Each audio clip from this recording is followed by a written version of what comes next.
transfer window is starting to hot up for Arsenal. David Ornstein is reporting that Arsenal are apparently in talks of Wolves to sell Aaron Ramsdale on loan with an option to buy. And Fabrizio Romano has confirmed that Arsenal have already reached a verbal agreement with Spanish goalkeeper Garcia to bring him as Aaron Ramsdale's replacement. In this video, we're going to talk about why Arsenal want to sign Joan Garcia and why he could be a brilliant backup, potentially becoming a first choice goalkeeper in a few years' time. So let's get into it. Now, if you've been keeping up with the news around Arsenal recently, especially in the transfer sagas, then you wouldn't be surprised too much by this news. There's been reports for about 2 to 3 months now that Joan Garcia has been on our wish list, and therefore I have actually looked at him quite a lot before making this video. Now, I think as the market goes on, I said this in my transfer window video, things will start to happen. It looks like Eddie might be on his way and Aaron Ramsdale as well, even if this deal isn't acceptable, because Wolves coming in with a loan with an option to buy may not suitable for our team, and I don't think we'll probably accept it. But there's a lot of teams that will be interested in Aaron Ramsdale on a loan, maybe an obligation to buy or definitely a leave, and I think Arsenal definitely want Garcia to join. Now, Joan Garcia is 23 years old, which is obviously quite young for a goalkeeper, and he's 6'2" tall, playing for Catalan club Espanyol. Now, despite him still being 23 years old, he hasn't got a lot of first team experience. He played half the season last year for Espanyol in the second division of the Spanish league, La Liga 2.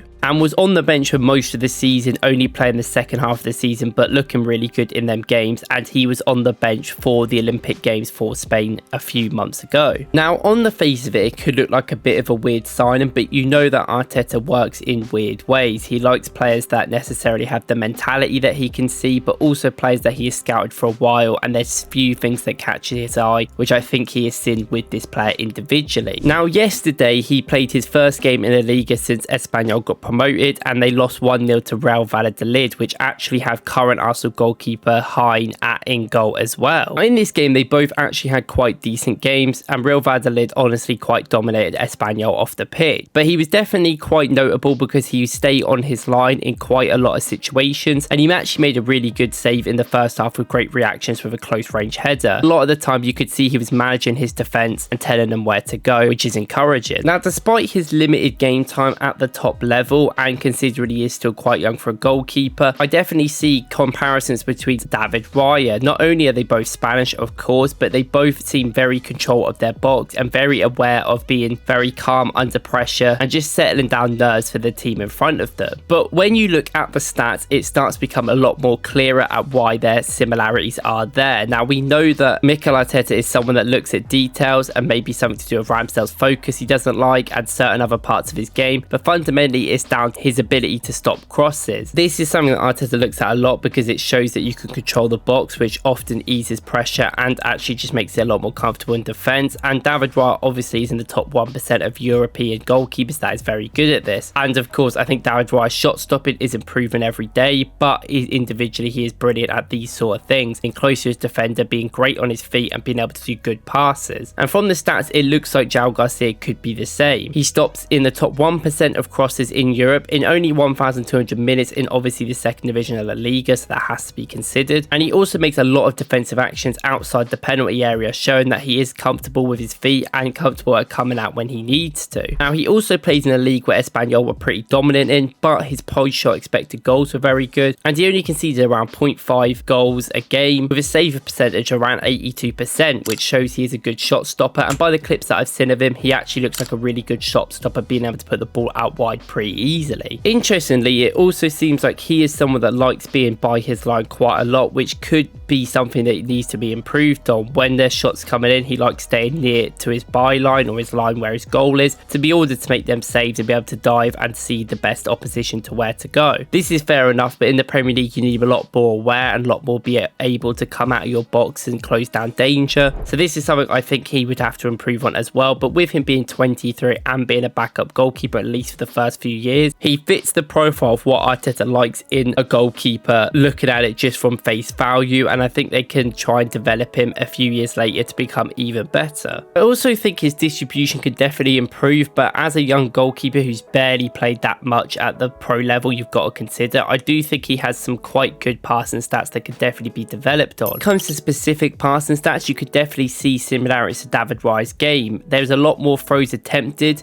by Joan Garcia, but he seems quite more accurate with the throw-in very quickly than David Raya. And from goal kicks, they around about take the same amount compared to their usual goal kicks from passing to long ones. They're launching about 51% Joan Garcia, and David Raya sitting around 56%. And the length of distance of them as well is around 45 yards, very similar for both of them. Now, he is certainly a weird player to definitely look at the face of it, because there's not really enough minutes for us to have a real judgment of how he's going to be. Some of his stats look incredible, such as his crosses stopped, which we know Arteta loves, but he's only really played in the Liga 2, and he played one game in the Liga just coming up from there. And in that game alone, I don't think he actually had the worst stat. A lot of people are comparing him to Hein, who also played in that game and got a big rating compared to Footmob, but the goal that Joan Garcia conceded was a deflected goal that he could do nothing about, and his passing stats do look quite encouraging at 6 to 12 long balls, around 50%, which is really where you kind of want it to be, and around 22 out of 28 accurate passes. So in my eyes, I can definitely see some potential there with the distribution, which is probably the most important thing for an elite side to have right now. But that is the thing, trying to look at goalkeepers is quite hard for it to work, because sometimes it is different depending on your circumstance you're in. David Raya was undoubtedly a brilliant goalkeeper at distribution at Brentford, but he was reliant on kicking more long balls to people like Tony to head down, then doing the short balls at Arsenal's team. That took him some time to adjust, and I think he's finally got there now, or getting there. But goalkeepers analysing wise, you can't really look at small things like this. It's just a whole collective you have to look at, and sometimes people improve, which he's definitely going to be given the moments to improve at Arsenal. And there's a lot of talk about this guy not being good. A lot of Espanyol fans don't like him, and there's a lot of people also saying he's really good, so I don't really know whether to gauge your opinion on the selected minutes and selected data we can actually use. There's also been a lot of controversy about his height, because it is reported that he's 5'11" in a couple of places, but it's also been reported he's around 6'2.5" in places like FB Ref and even the Premier League website, so I'm not really sure. I think he's 6'2", but he could also be 5'11", which is obviously quite short for a goalkeeper. Of course, we've got that with David Raya right now, but I want to know if we want a taller goalkeeper who can do the same metric. And that's when we talk about the fee that it would cost to get him in. And reportedly has a release clause around £20 million or euro, which would obviously put around 15 to 16, 17 million pounds, which is still quite a lot of money for Arsenal to spend, considering at this point in time we haven't sold Ramsdale, haven't sold Eddie, haven't sold Nelson, and still want to make a potential attacking signing as well, as Mourinho hasn't even joined. And there's been loads of reports before that Arsenal don't want to get in the same situation where they have to keep spending on goalkeepers, so maybe they do just spend 17, 18 million now on this guy and rely on him to be the number 2 that could potentially push that number 1 spot in a few years time. But let's not forget, a substitute goalkeeper will have to play a decent amount for Arsenal. There's cup games to be played, Carabao and FA Cup, where Arsenal have big aspirations, and also some Champions League games against some little teams that could definitely be an option for him. And is that going to be the best development for a goalkeeper to sit on the bench? Maybe he could learn a lot after David Raya and the players around him. Also, he needs considerable minutes, and you've got to factor all of this in when you decide to spend the money on him. And overall, the stats are very encouraging. I can see why Arsenal are looking at this guy, and I think there's a lot of potential there. By the games I've actually watched of him, he looks better than I'd say some of the stats maybe show him to be. But we have to be careful with this player. The money we're going to spend on him, the money we're going to get out of him potentially, and if he's actually going to be able to prove himself in that team eventually in the end. Because I think if he signs now, he'll still play some cup games this season. Let me know what you guys think in the comments. Do you think he is the one to replace Ramsdale, or what's your opinion on that? Thank you guys for watching, and I'll see you in the next one.